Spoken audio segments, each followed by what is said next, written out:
Audiobook Sales Magic.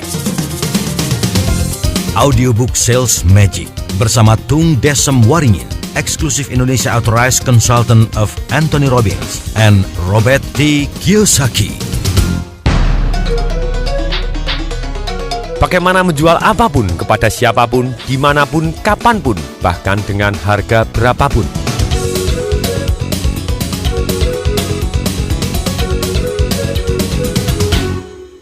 Dulu di Indonesia ada dua orang yang terkenal bisa jalan di atas air. Dua orang ini adalah pensiunan yang sangat-sangat kaya. Mereka tinggal di atas bukit, di dekat danau karena mereka hobinya mancing, sedangkan uang sudah sangat banyak. Maka mereka pensiun, setiap hari mereka mancing. Mereka mancing selalu di tengah danau supaya mendapatkan ikan yang besar. Suatu hari ada temannya dari kota datang meninjau ke tempat pensiunan tadi. Pensiunan ini ditanya sama temannya, "Pensiunan, apa yang Anda lakukan setiap hari?" "Oh, saya setiap hari mancing." "Boleh nggak saya ikut?" Dijawab dengan senang hati, "Besok Anda harus bangun pagi, jam 5 pagi. Akhirnya mereka bertiga jam 5 pagi mereka mancing menuju ke tengah danau. Pada waktu mulai mancing, ketika jam berlalu, hari mulai siang, pensiunan yang satu tadi ngomong kepada temannya, "Teman, saya sudah lapar nih." Temannya yang pensiunan yang satu menoleh dan menjawab, "Minggir sendiri dong, memangnya harus diantar?" Mendadak pensiunan yang tanya ini tadi langsung menjawab dengan mantap sekali. "Oke, no problem." Langsung dia gulung celana panjangnya, satu gulung kedua, kemudian langsung keluar dari perahu, langsung kaki diangkat satu dan langsung ting ting ting ting. Langsung bisa jalan di atas air menuju ke tepi dan makan di rumah.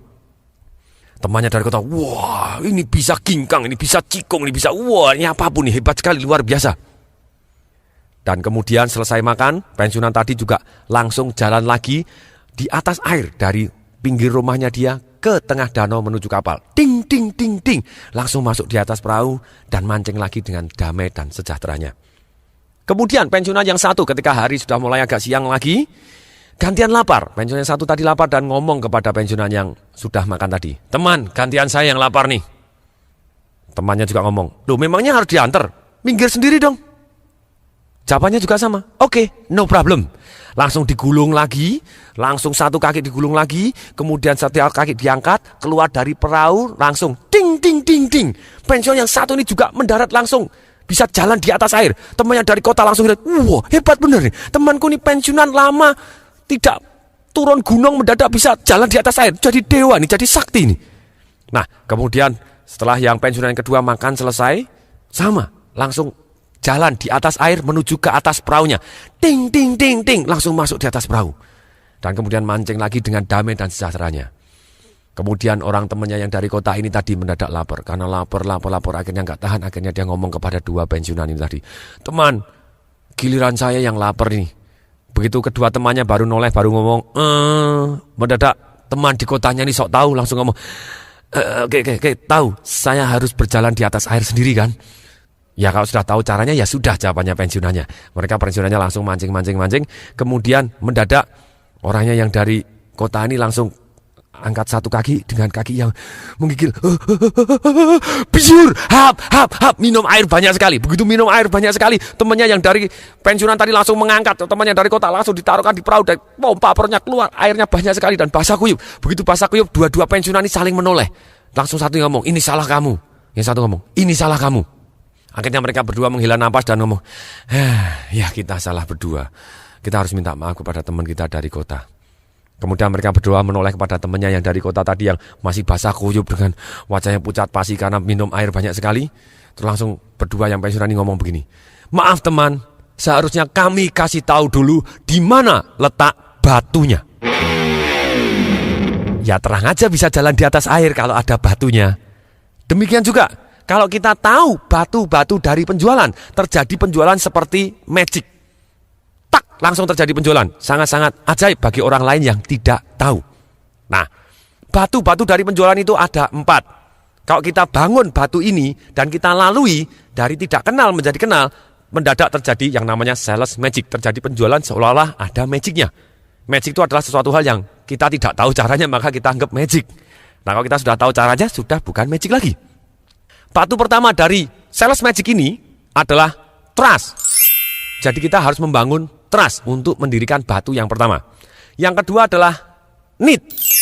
Kita akan membangun need. Jadi kita akan membangun batu kedua yaitu need. Orang jadi mau, jadi kepingin, perlu. Kemudian batu yang ketiga adalah solution. Jadi caranya membangun bagaimana kita memberikan solusi sehingga orang berebut bahkan cara belinya kepada kita. Kemudian yang keempat adalah close the sales. Bagaimana kita close the sales dan handling objection atau mengatasi keberatan. Kita akan bahas satu persatu batu-batu atau dari kurva penjualan ini sehingga dari tidak ada sales menjadi sales seolah-olah terjadi magic bagaikan jalan di atas air. Bagaimana kita building trust? Batu yang pertama. Bagaimana kita building trust? Dari orang tidak percaya bisa jadi percaya kepada kita. Building trust terdiri dari 3 kategori besar. Percaya timbul 1 karena adanya reputasi dan referensi. Yang kedua, karena adanya keakraban atau kemiripan. Yang ketiga, karena ada kongruen. Kita akan jelaskan satu persatu. Percaya timbul ketika ada referensi dan reputasi itu berdasarkan pertama kali, 1 biasanya tergantung dari penampilan. Jadi reputasi dan referensi, masih ada 5 hal di bawah reputasi dan referensi, yaitu 1 adalah dari penampilan.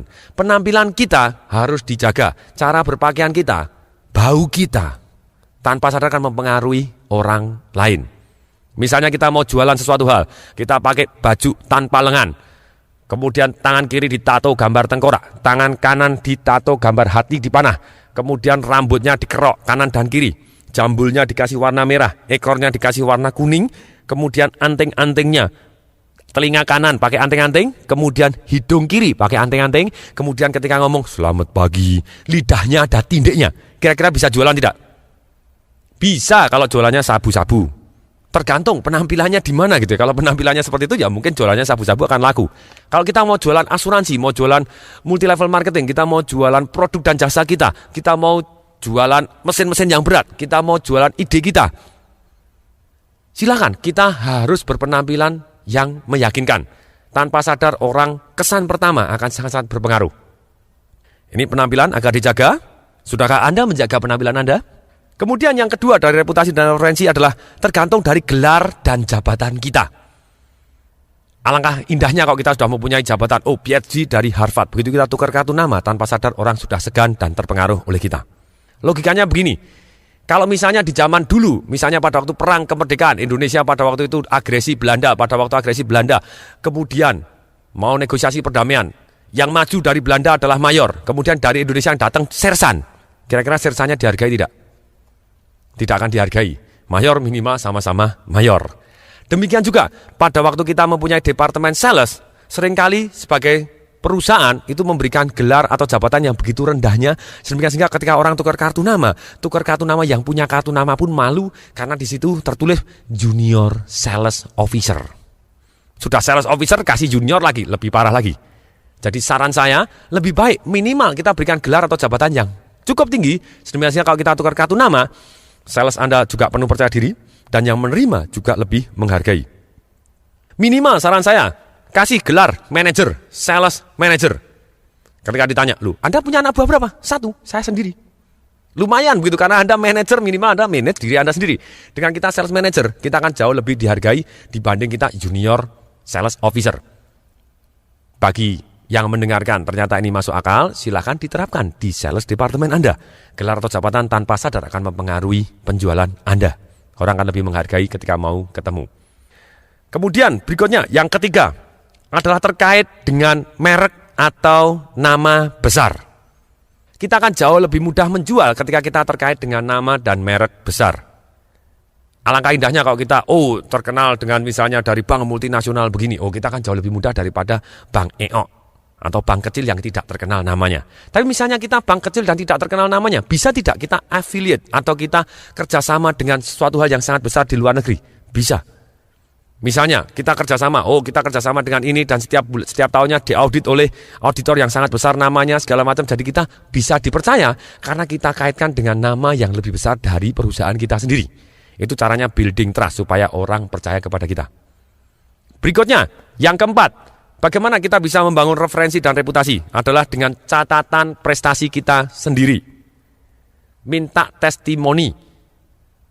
Kita begitu ada orang yang terpuas dengan kita minta testimoni. Apabila testimoninya adalah dari nama-nama besar, kita akan jauh lebih mudah menjual produk atau jasa atau ide kita. Nah, kalau misalnya testimoni tidak ada, kita juga bisa menulis catatan prestasi kita sendiri. Oh, pada waktu itu saya juara ini, saya terbaik di bidang ini. Perusahaan kami terbaik di bidang ini, perusahaan ini terbaik ini, nomor ini. Penghargaan ditulis. Itu tanpa sadar ada dua pengaruh. Pengaruh yang paling baik adalah mempengaruhi orang lain. Tanpa sadar begitu dibaca, oh saya lebih percaya. Pengaruh berikutnya yang cukup baik adalah mempengaruhi diri sendiri. Karena dengan kita yakin, kita akan jadi lebih mudah mempengaruhi orang lain.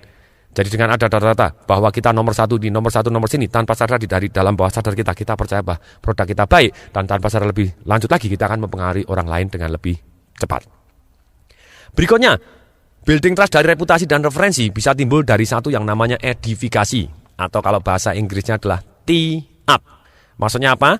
Ada orang yang ngomong baik tentang kita, atau kita ngomong baik tentang orang yang lain. Lebih mudah dipercaya ketika ada orang yang ngomong baik tentang kita. Jadi biasanya misalnya ada seorang sales manager datang mempengaruhi kelihatannya berat. Kita akan tee up atau edifikasi sales director kita terlebih dahulu. Kita ngomong, Pak, sales director kita ini adalah orang yang luar biasa, Pak. Dia akan besok luar biasa sekali. Atau kita akan puji dia bahwa dia lulusan dari mana. Semuanya ini hebat, luar biasa. Wah, ini calon orang yang sangat-sangat kaya, sukses, luar biasa. Dia pemiliknya, dia apa, segala macam. Sekali waktu, Pak, boleh ketemu makan siang? Biasanya orang senang bergaul dengan orang yang sukses. Ketika kita sudah ngomong baik tentang satu orang, ketika orang tadi datang, akan jauh lebih mudah terjadi close sales daripada orang siapa yang kita belum kasih edifikasinya. Belum kita tee up, kita belum naikkan dia, belum kita unggulkan dia. Jadi saran saya, sudahkah Anda mulai saling belajar omong baik satu dengan yang lain? Membangun kepercayaan. Yang pertama adalah reputasi dan referensi. Yang kedua adalah kita membangun keakraban dan kemiripan. Orang cenderung percaya kepada orang yang ada kemiripan atau ada kesamaan tanpa disadari.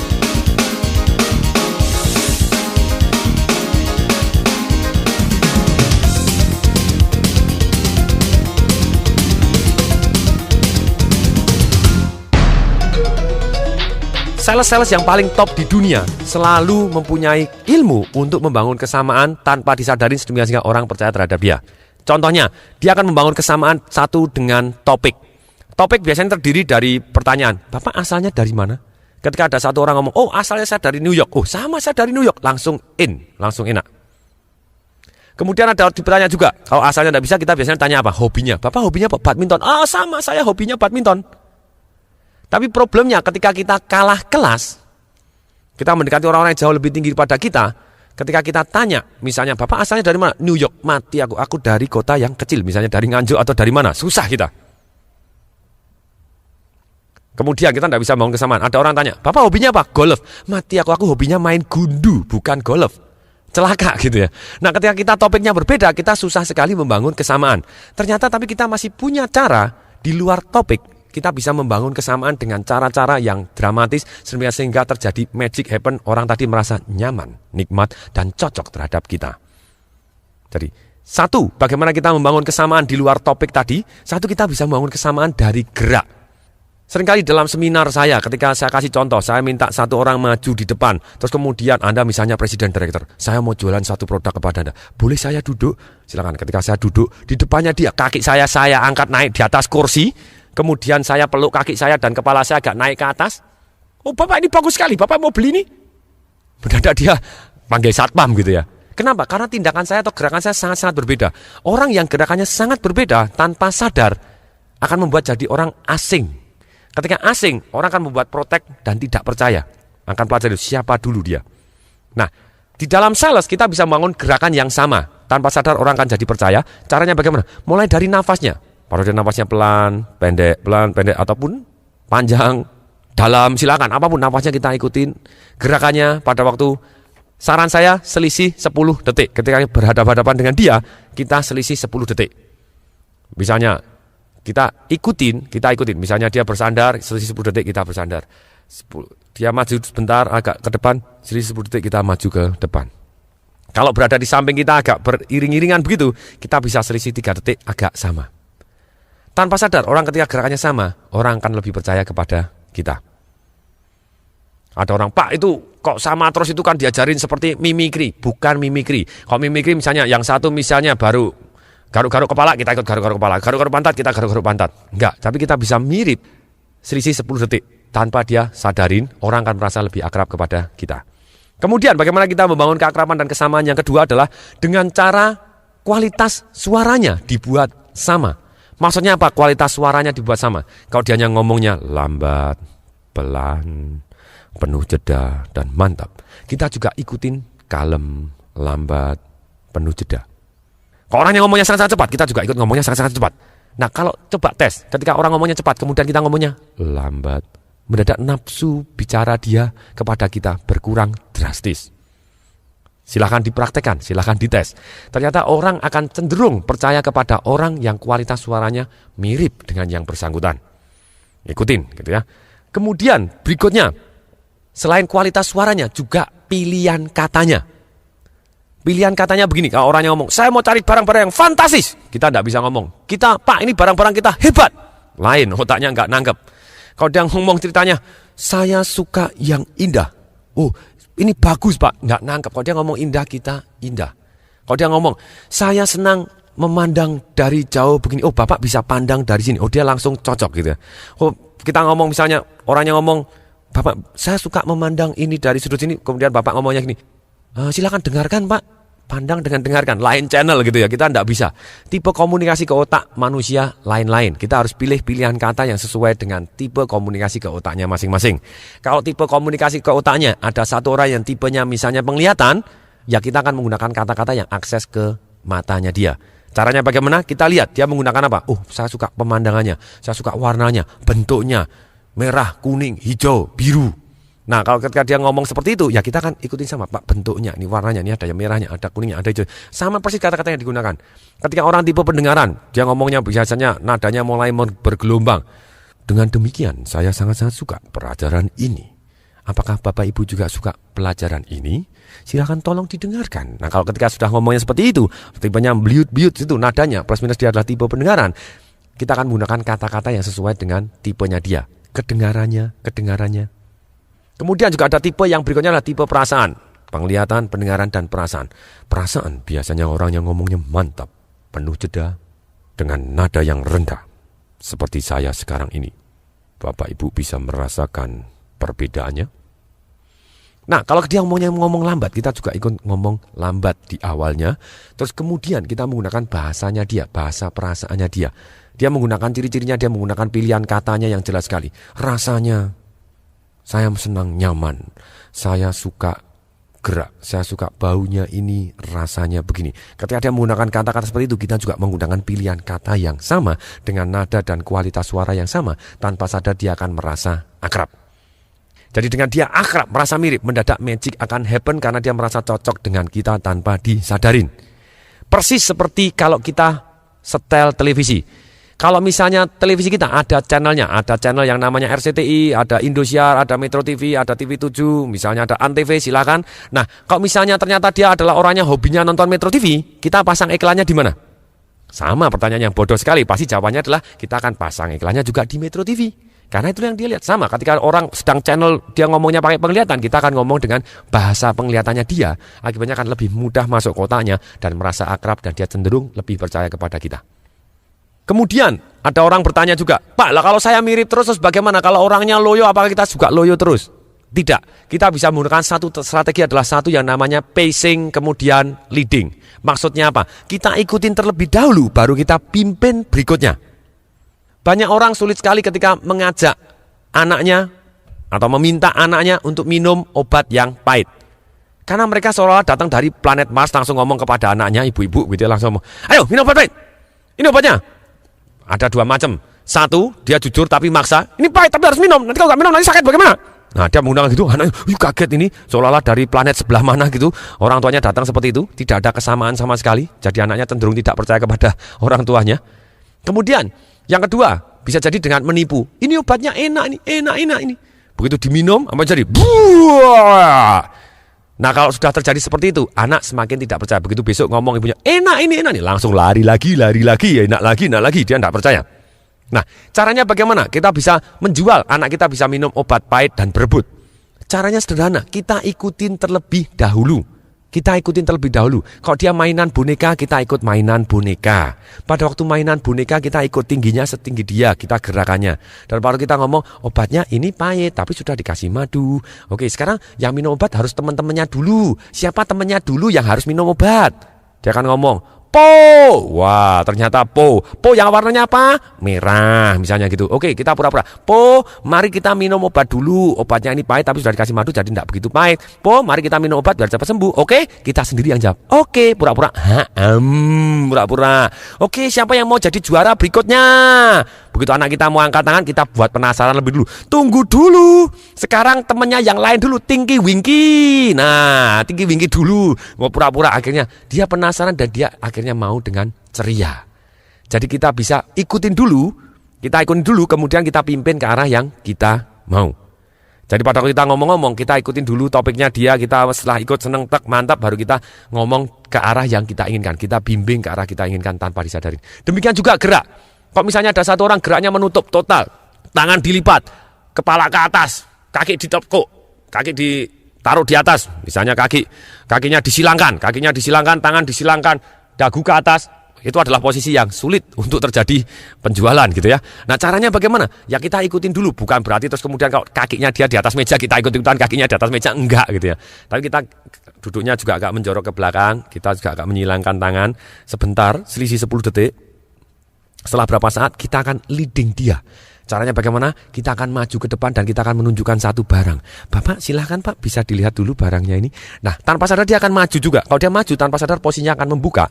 Sudah kena leading, sudah kena pimpin, penjualan akan jauh lebih mudah terjadi. Cara building trust yang ketiga adalah kita harus kongruen. Jadi setelah reputasi referensi, yang kedua adalah akrab dan mirip, yang ketiga adalah kongruen. Maksudnya kongruen itu apa? Maksudnya kongruen adalah apa yang kita katakan, ekspresinya sungguh-sungguh dan orang bisa merasakan getaran emosi kita bahwa kita benar-benar yakin. Contohnya begini, orang akan percaya ketika menghadapi orang yang ekspresinya benar-benar bisa dirasakan sungguh-sungguh. Salah satu contohnya adalah ketika misalnya kampanye presiden. Ada presiden yang ngomong dengan sangat-sangat bagus, tapi pada waktu akhirnya saya bersumpah begini, tapi di akhir ujungnya dia tersenyum. Susah sekali, karena ekspresi ketika orang bersumpah harus menunjukkan keseriusan. Ketika orang bersumpah, ujungnya senyum, tidak bagus. Itu yang salah mestinya yang advertising agensinya begitu ya. Jadi presidennya nggak salah, karena dia mungkin diperintahkan juga harus senyum, harus begini. Nggak bisa pada waktu orang bersumpah. Coba bayangkan, saya kasih tahu, kongruen atau tidak. Misalnya begini, saya bersumpah, saya basmi korupsi. Orang langsung ketawa begitu ya. Nggak bisa kalau orang ceritanya benar-benar dia berjanji untuk membasmi korupsi atau apa, dia harus tunjukkan kesungguhannya dia. Jadi dengan sangat mantap, dia serius, wajahnya serius dan orang akan percaya. Ini yang namanya kongruen. Ketika orang kongruen, gunung pun pindah, apalagi cuman manusia biasa. Apakah orang harus jadi pembicara baik baru dia bisa jadi salesman yang bagus? Belum tentu. Mahatma Gandhi, dia bukan pembicara yang baik. Mother Teresa bukan pembicara yang baik. Tapi ratusan juta orang di dunia ini ngikut mereka. Mother Teresa bangun rumah sakit di India, dapat membangun sekian juta US, banyak orang nyumbang, mempercayakan uangnya, karena dia percaya bahwa Mother Teresa akan menggunakan uangnya untuk membangun rumah sakit. Mahatma Gandhi bilang, jangan pakai kekerasan. Orang tidak pakai kekerasan, itu luar biasa sekali. Sekian ratus juta orang ikut dia. Ketika orang kongruen buat apa yang dia omong dan diekspresikan mantap sekali, tanpa sadar orang akan ikut.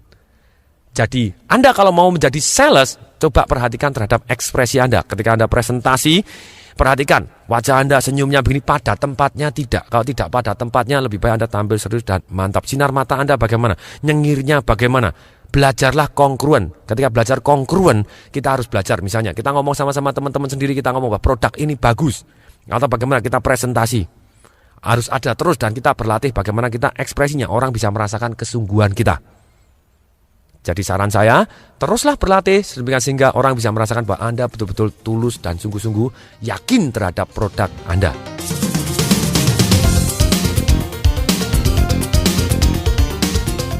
Batu kedua untuk membuat sales magic, yaitu adalah building need.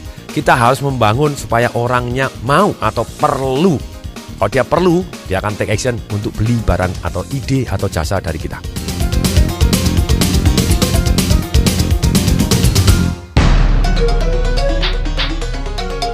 Building need. Kita harus tahu dulu bahwa ada dua kebutuhan manusia yang paling mendasar. Satu adalah menghindari rasa sakit atau menghindari sengsara. Yang kedua, mendapatkan rasa nikmat atau mengejar kenikmatan. Pada dasarnya manusia ini, tubuh manusia, itu secara alamiah, genetika kita, sel-sel kita, DNA kita, fungsinya sebenarnya cuma dua. Satu adalah mempertahankan hidup, yang kedua adalah melanjutkan keturunan. Jadi sesuatu hal yang terkait dengan penderitaan tanpa sadar akan sangat-sangat mempengaruhi perhatian kita. Sesuatu yang terkait dengan seks, akan mempengaruhi perhatian kita. Kalau sesuatu yang terkait dengan kenikmatan untuk membuat kita bisa bertahan hidup supaya jadi lebih nikmat, akan terkait kepada kepentingan kita, sebenarnya kita akan perhatian. Menghindari sengsara atau mendapatkan rasa nikmat ini adalah kedua kebutuhan manusia yang paling basic yang tertanam di seluruh sel-sel kita. Nah, bagaimana kita memanfaatkannya? Building need dari orang tidak mau jadi mau. Sudah pasti manusia maunya cari nikmat dan menghindari sengsara.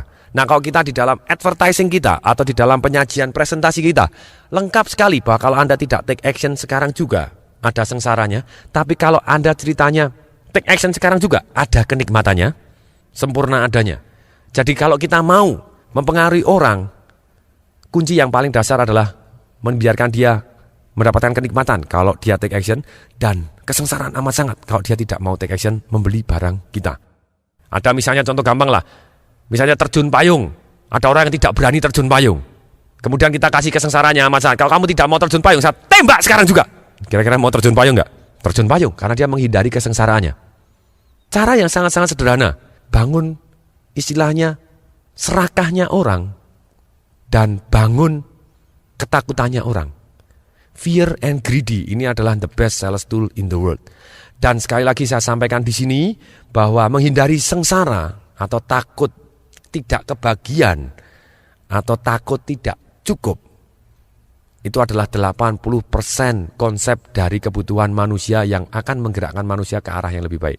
Kalau mencari kenikmatan hanya 20%. Orang mencari kenikmatan hanya 20%, eming-eming kenikmatan 20%, menghindari sengsara 80%. Orang lebih takut kehilangan daripada mendapatkan. Pilih mana? Kehilangan 10 juta atau dapat 10 juta? Ya pilih dapat 10 juta karena kehilangan 10 jutanya nggak suka, betul nggak? Tapi kalau sama-sama misalnya kita begini, Anda harus ceritanya ada uang 10 juta dicemplungin di uang Anda sendiri. Uang Anda sendiri jatuh. Ketika uang Anda sendiri jatuh di perahu, lagi nyebrang ke laut di sana perahunya, 10 jutanya jatuh. Kalau duit Anda sendiri, kemungkinan Anda terjun lebih banyak daripada kalau itu duitnya orang lain dan kamu. Kalau Anda mau, boleh cebur. Kalau Anda mau, cebur aja, ambil, duit Anda menjadi milik Anda. Kira-kira kita semangatnya untuk terjun lebih tinggi mana? Yang takut kehilangan duit kita sendiri atau mau ngejar duitnya orang lain 10 juta dan kita berani terjun? Pasti yang pertama gitu ya. Kalau duit kita sendiri yang kecemplung, kita takut hilang, kita akan berani terjun. Tapi kalau duitnya orang lain, ambil tuh, kalau mau ketemu ambil aja, kamu ambil sendiri. Enggak, takut mati gitu ya. Nah ini kehilangan adalah sebetulnya adalah menghindari rasa sengsara adalah kebutuhan manusia yang paling mendasar dan 80% akan menggerakkan manusia. Kemudian kita juga harus tahu 6 kebutuhan manusia modern ketika kita mau building need supaya orang dari tidak mau menjadi mau. Ternyata ada 6 kebutuhan manusia yang modern. Otak tadi, otak primitif hanya mengenal tadi, cari nikmat menghindari sengsara. Otak modern kita, 6 kebutuhan manusia modern kita, satu adalah manusia butuh kepastian, kenyamanan atau keamanan. Orang butuh pasti, butuh nyaman, butuh aman. Yang kedua, orang ceritanya butuh variasi, butuh hal baru atau butuh ketidakpastian. Kelihatannya saling bertolak belakang, sebetulnya tidak. Ini adalah paradok. Kelihatannya bertolak belakang tapi saling melengkapi. Misalnya begini, manusia senang sekali, misalnya ada orang yang senang sekali makan nasi goreng seafood. Dikasih nasi goreng seafood sehari 3 kali selama 3 bulan, apa yang terjadi? Jadi nggak suka lagi. Karena manusia tanpa sadar dia butuh variasi, butuh hal baru. Kemudian berikutnya yang ketiga, dari 6 kebutuhan manusia yang modern ini, yang ketiga adalah hubungan atau relationship, atau love atau connection, atau sama, perasaan sama terhadap orang lain. Berikutnya yang keempat, manusia ternyata butuh signifikan atau butuh unggul atau butuh berbeda. Ini kelihatannya saling bertolak belakang juga. Satu butuh hubungan itu berarti butuh ada yang sama. Ini butuh unggul, butuh signifikan. Sebenarnya bukan bertolak belakang, tapi kembali lagi paradoks, saling melengkapi. Yang kelima, tidak semua orang punya. Yang kelima, orang butuh tumbuh atau menjadi lebih baik. Yang keenam, manusia butuh berarti atau contribution, merasa berarti kepada orang lain. Bagaimana cara pemanfaatnya di dalam dunia sales kita? Di dalam dunia sales kita harus tahu persis dari orang tidak mau menjadi mau. Caranya bagaimana? Kita harus tanya terlebih dahulu. Ada 3 pertanyaan yang akan membimbing ke arah supaya orang tidak mau mendadak jadi mau. Kita tahu kunci-kuncinya. Pertanyaan pertama yang akan membimbing dari orang tidak mau jadi mau. Pertanyaan pertama, kita harus tanya, apa yang paling penting di dalam hidup Anda? Setelah kita jawab jawabannya apapun, kemudian kita masukkan ke dalam tadi. Apakah nomor satunya? Kita lihat yang paling penting dalam hidup dia apa, kemudian kita kaitkan semua produk kita terhadap yang paling penting dalam hidupnya dia, mendadak dia mau. Misalnya kita mau jualan apartemen, kemudian kita tanya kepada orang, yang paling penting di dalam hidup Bapak apa? Saya nomor 1 itu keluarga. Berarti kalau dia nomor 1 adalah keluarga, berarti dia adalah nomor 1-nya adalah relationship, love, atau connection. Kalau seperti itu kita tanya, boleh tahu Pak putranya berapa? Laki, perempuan, begitu dia ngomong, laki, ini 1, perempuan, ini umur sekian, kita akan ngomong pada kita presentasi, Pak, ini bisa untuk ruang keluarga, ini bisa untuk ketemu saudara-saudara Pak, kita bisa barbeque di sini. Nah ini ruang untuk anak perempuannya Pak, ini omong sini. Langsung dia, dia bisa imajinasi, ini memenuhi kepentingannya dia yang nomor 1, keluarganya dia. Kita kaitkan semua. Misalnya pada kita tanya, Pak, yang paling penting di dalam hidup ini bagaimana? Atau yang paling penting Bapak dalam milih apartemen yang mana? Saya ya pilih yang harus yang bagus dong. Barang-barangnya kok bisa ya yang baik-baik semua, yang nomor 1. Berarti kebutuhan dia nomor 1 apa? Signifikan atau unggul. Ketika itu kita akan ngomong, Pak, tidak semua orang Pak bisa beli apartemen ini. Apartemen ini hanya eksklusif Pak. Hanya sangat-sangat eksklusif. Tidak sembarang orang yang bisa tinggal di sini.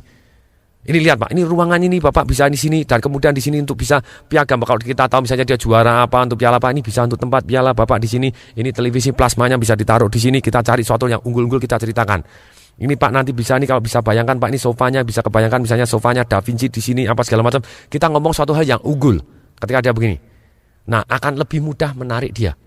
Ini misalnya dia ngomong begini, nomor 1 saya tuh dalam hidup itu yang paling penting ya harus nikmat gitu ya. Kalau nikmat berarti nomor 1-nya dia adalah kenyamanan, kepastian, dia butuh kepastian, misalnya begitu. Nah kalau begitu kita akan ngomong bagaimana pada waktu kita jualan apartemen tadi, kita akan ngomong dengan sederhana sekali, kita ngomong, Pak, apartemen ini aman Pak dan nikmat, karena bahasanya dia adalah nikmat, kita aman dan nikmat, Bapak tinggal masuk di sini nanti semua bisa selesai, semua sudah ada fully furnished segala macam, ini kita akan kaitkan. Nah kita bisa carikan dia apartemen yang fully furnished, dia akan lebih nikmat, lebih nyaman. Ketika kita tanya lagi, Bapak yang paling penting di dalam hidup apa? Saya paling penting di dalam hidup ini ya harus cari hal-hal yang baru gitu ya. Kita akan tahu bahwa dia nomor 1-nya adalah variasi atau ketidakpastian. Nah kalau begitu kita tanya dulu, Bapak tadi tinggalnya di mana? Di rumah. Pak, belum pernah di apartemen Pak? Bapak harus coba dong sekali waktu tinggal di apartemen. Variasinya lain Pak. Ketika kita ngomong bahwa dia variasi, kita ngomong variasinya lain Pak. Tanpa sadar dia akan jauh lebih tertarik variasinya.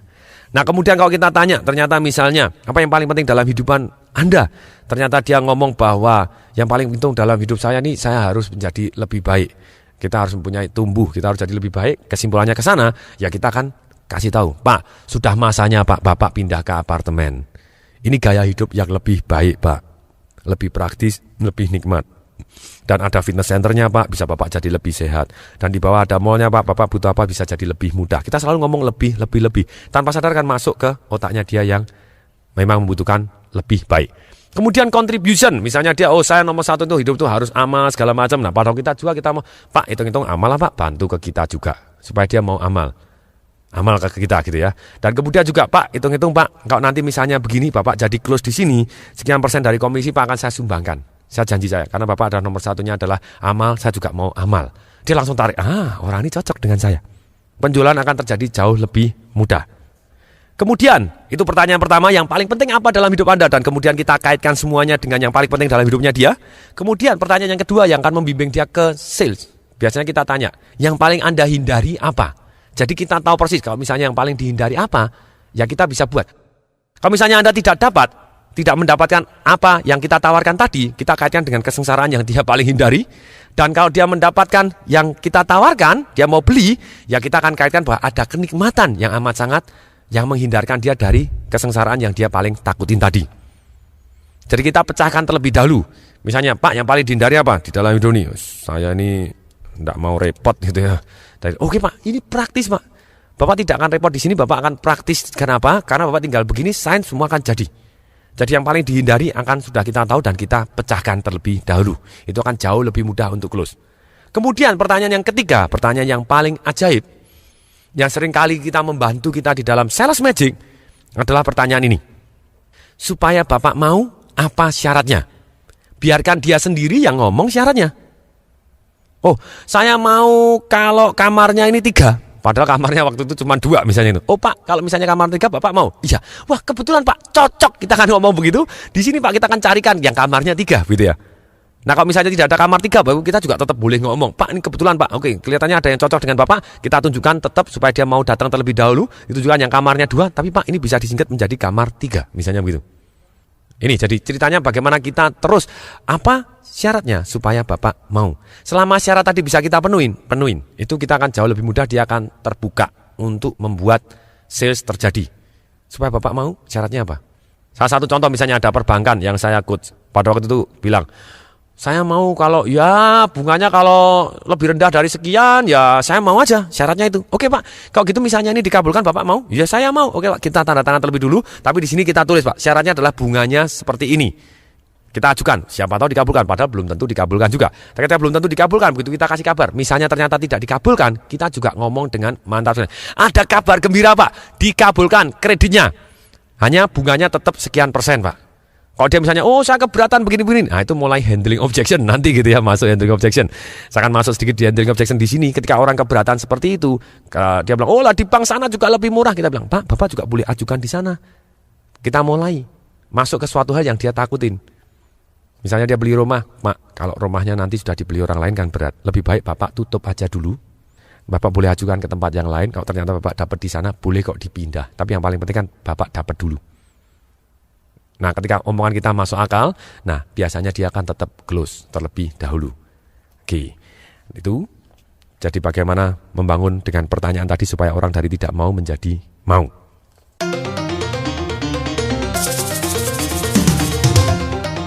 Batu yang ketiga dalam kurva penjualan yaitu adalah memberikan solusi atau memberikan pemecahan, give solution.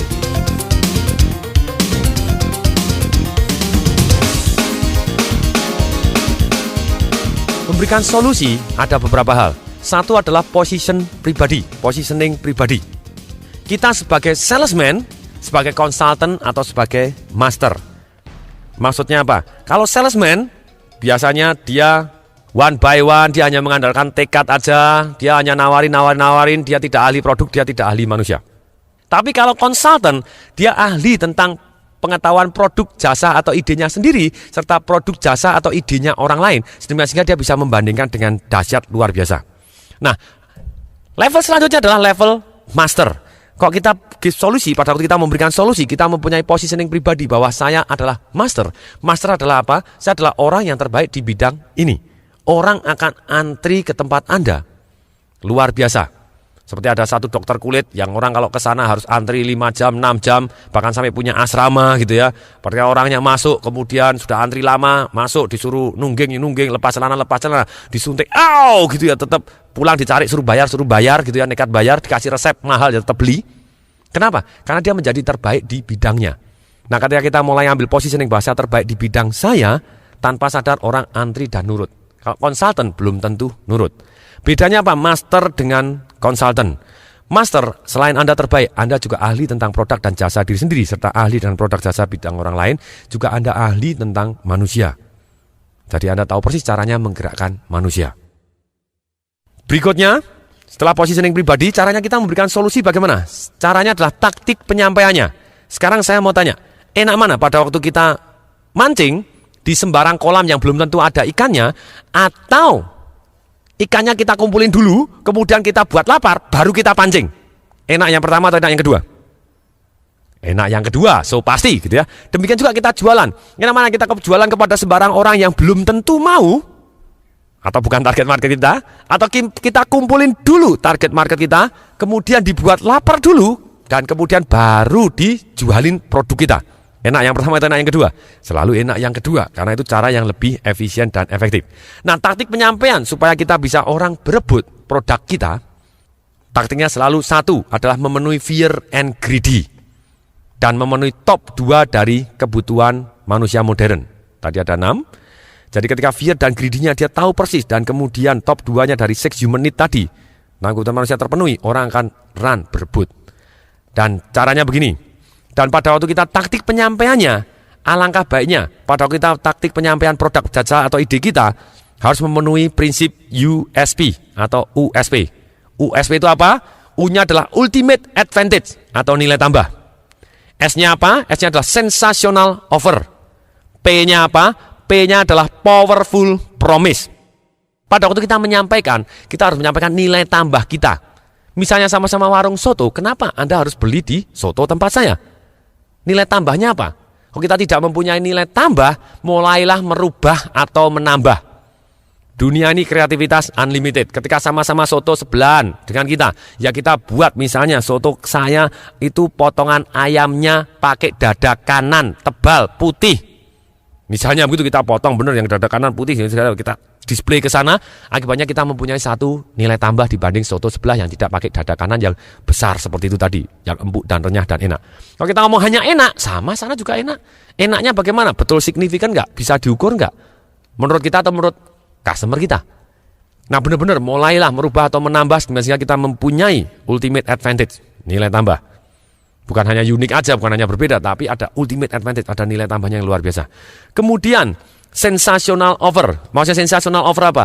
Kita harus memberikan dia alasan untuk bertindak sekarang, atau alasan untuk mencoba barang kita, alasan untuk terus beli produk kita sekarang juga. Caranya bagaimana? Ada hadiah, ada diskon, dan ada limit. Sensational offer biasanya terkait dengan 3 tadi, hadiah, diskon, dan limit. Hadiah biasanya lebih baik daripada diskon.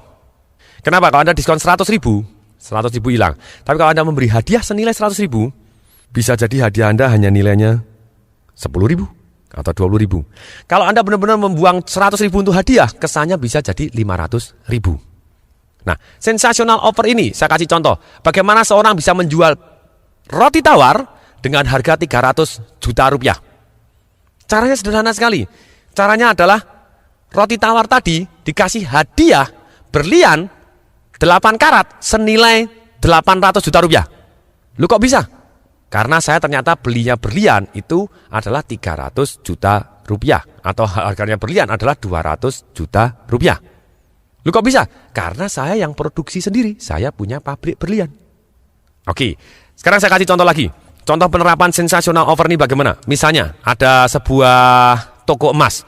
Ketika toko emas semua sama, oke, daripada diskon. Lebih baik kita ada ultimate advantage. Maksudnya ultimate advantage apa? Ada nilai tambahnya yang berbeda dengan tempat yang lain.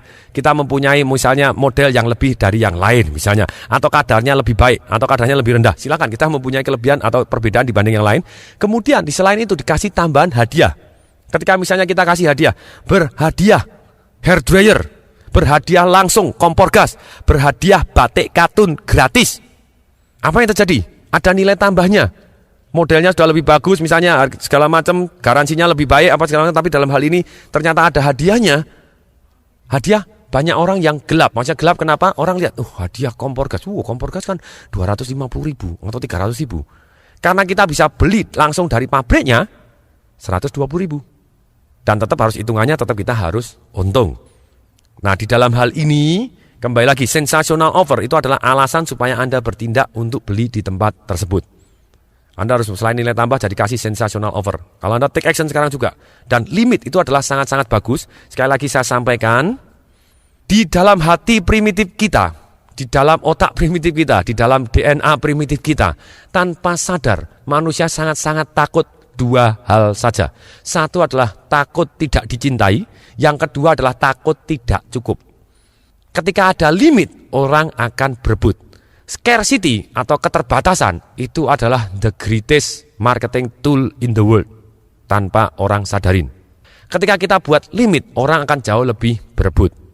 Jadi limit, ketika limitnya terbatas untuk 5 pertama, terbatas untuk 10 pertama, itu adalah jauh lebih baik dibanding semuanya boleh kapanpun boleh. Ketika ada limitnya, orang akan take action segera, karena kalau dia betul-betul butuh, sudah perlu, kita akan cara penyampaian seperti itu, orang akan berebut. Ikan tadi akan berebut. Kemudian P, powerful promise, garansi. Ketika kita memberikan garansi kepada orang lain, itu apa yang terjadi? Orang akan jauh lebih mudah untuk beli. Karena problem pertama kali orang mau beli itu adalah resiko. Kalau saya beli, apakah ada? Kalau ya betul bermanfaat. Kalau tidak bermanfaat, nanti akan saya jadi rugi. Jadi ketika kita tahu produk kita benar-benar bagus, kita akan memberikan risk reversal atau resikonya kita ambil. Anda boleh coba dalam 1 minggu, kalau ternyata tidak bermanfaat, kita akan ambil balik. Seperti saya kalau di dalam seminar, saya biasanya memberikan seminar 100% money back garansi. Datang di seminar saya selama 2,5 hari, ternyata Anda tidak mendapatkan manfaat, akan kami kembalikan uangnya 100%. Tidak akan ditanya alasannya apapun. Nah, karena saya yakin bahwa produk saya benar-benar sangat-sangat bagus, makanya saya berani memberikan garansi. Nah, kalau kita tidak bagus, ya kita akan meningkatkan kebagusannya tadi, supaya orang mau percaya dan beli kepada kita, dan beli pada kita, beli kepada kita. Jadi sekali lagi saran saya, kalau kita benar yakin produk kita bagus, berilah money back garansi tadi. Selalu under promise over delivery. Kita berikan yang lebih di luar dugaannya dia, akibatnya dia sangat-sangat puas. Garansi ini adalah sangat-sangat marketing tool yang sangat-sangat luar biasa juga. Berikan money back garansi.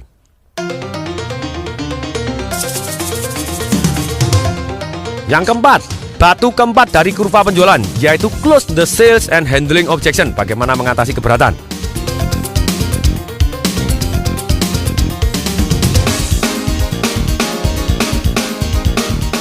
Pada waktu mau close the sale, satu prinsipnya adalah gunakan nada rendah. Mantap, sebutkan nama. Banyak orang salah pada waktu mau close the sale. Jadi Bapak mau nggak? Enggak. Nah, nanyanya begitu ya jawabannya enggak. Jadi kita lebih baik sebutkan, Pak Joni, saya yakin ini bermanfaat untuk Pak Joni. Silahkan tanda tangan di sini. Nah, ketika kita order di situ, terjadilah satu kemungkinan close-nya akan meningkat jauh lebih tinggi. Kemudian, berikan 2 pilihan. Kalau kita mau tanya, boleh pakai pertanyaan, boleh nggak? Boleh, tapi jawabannya yang dua-duanya sudah pasti ya. Bapak mau pilih merah atau yang biru? Bapak mau nyicil atau mau cash? Bapak pakai kartu kredit atau mau transfer? Bapak mau ngasih uang muka 500.000 atau 100.000? Bapak mau beli, biasanya kita kasih caranya begini. Biasanya kasih, misalnya, Bapak mau beli yang 300 juta atau yang 25 juta? Atau mau nyoba dulu 25 juta? Nah, tanpa sadar ketika terpancing kata-kata tersebut, dia 25 juta dulu, ya enggak apa-apa lah. Tetap beli aja. Nah, selalu pertanyaannya dua-dua yang jawabannya ya.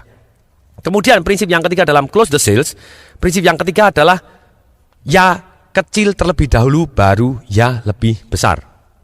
Banyak sales tidak berani memberikan, silakan coba dulu Pak, masuk dulu, enggak jadi enggak apa-apa Pak, mari coba dulu Pak. Nah, kalau dia sudah berani seperti itu, sebenarnya dia coba dulu, itu adalah ya kecil terlebih dahulu. Ketika ya kecil terlebih dahulu, makanya ya besarnya akan jauh lebih mudah. Jadi suruh coba terlebih dahulu, suruh datang lebih dahulu, dicoba terlebih dahulu, nanti tidak jadi tidak apa-apa, jadi ya kecil lebih dahulu. Silakan Pak, silakan coba dulu, silakan boleh dicoba di rumah dulu Pak. Dan ketika dia sudah nyoba di rumah dulu, kemudian kita kasih sensasional offer, kalau Bapak jadi Pak, khusus hanya untuk 5 orang saja, Bapak dapat kesempatan ini, dapat hadiah ini yang lebih sangat-sangat banyak. 5 orang berikutnya kasih hadiah yang lain juga bisa, tapi yang sama-sama dahsyatnya, tapi tetap hadiah dan terbatas. Itu akan sangat-sangat menarik. Ya kecil terlebih dahulu, baru ya besar. Kemudian keberatan. Saran saya, bagaimana kita mengatasi keberatan? Kita lihat terlebih dahulu, kalau keberatan, percaya atau tidak, keberatan itu cuman itu saja. Keberatan masalah harganya, keberatan masalah ceritanya, oh saya masih berpikir-pikir dulu, mau tanya dulu kepada istrinya. Keberatan cuman itu aja. Saran saya, jadi di setiap bidang itu keberatannya khas, masing-masing seperti itu aja. Nah, saran saya catat pertanyaannya, kemudian brainstorming kira-kira jawaban yang paling menghasilkan close yang paling tinggi seperti apa. Dari setiap bidang berbeda, bidang penjualan apa. Jadi secara umum contohnya begini, misalnya orang keberatan harga, selalu ingat bahwa harga, ketika orang keberatan terhadap harga, itu seperti timbangan. Maksudnya seperti timbangan apa? Ketika orangnya berat di harga, berarti ultimate advantage-nya, sensational offer dan powerful promise-nya perlu ditambah atau diulangi sehingga harganya tidak begitu terasa berat. Timbangannya akan berubah lagi karena ultimate advantage-nya ditambah, harganya jadi terasa ringan. Gitu. Terus kemudian sensational offer-nya ditambah juga akan terasa ringan. Kalau dia ngomong, saya mau berpikir-pikir dulu, lebih baik kita kasih tahu, Pak, Bapak ambil keputusan sekarang, nanti batal juga boleh, tapi lebih baik tanda tangan sekarang karena Bapak akan dapatkan kesempatan dapat hadiah seperti ini. Sensational offer-nya keluarkan. Jadi ketika Bapak pulang, Bapak boleh berpikir-pikir kapanpun dikembalikan, selama 1 minggu ini tetap kami terima. Demikian juga ada orang yang tanya, saya mau tanya istri saya dulu. Gampang Pak, Bapak tanda tangan dulu, Bapak begini, begitu Bapak batal pun kita akan kembalikan. Tapi pada waktu sebelum dia pulang, kalau istri Anda tidak setuju, silakan kembalikan. Tapi sebelum dia pulang, kita akan ngomong bagaimana. Tapi Bapak kepala rumah tangga kan? Oh iya, Bapak yang ambil keputusan kan? Oh iya.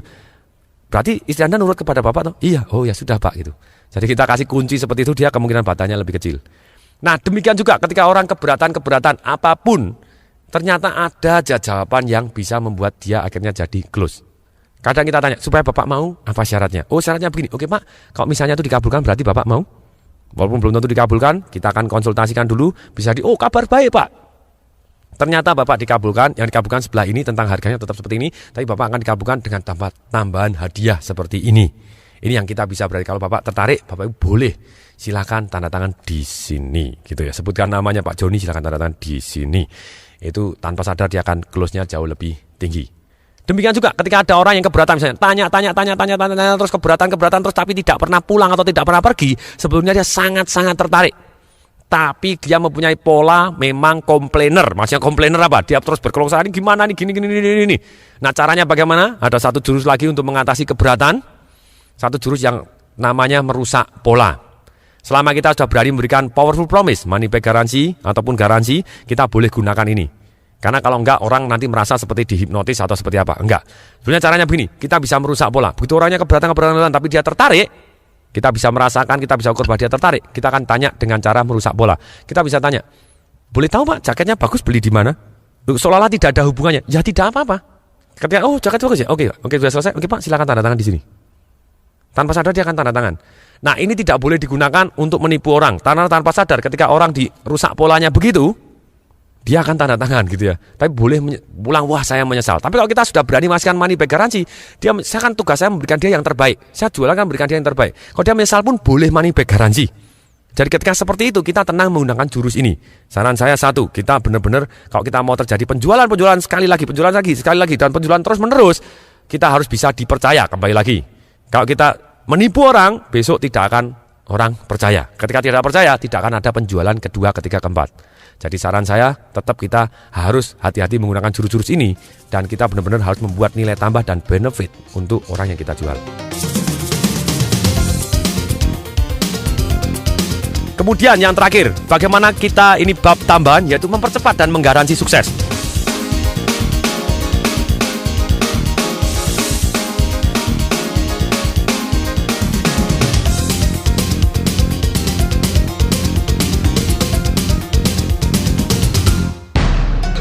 Kalau kita mau mempercepat dan menggaransi sukses, nomor satu kita adalah modeling.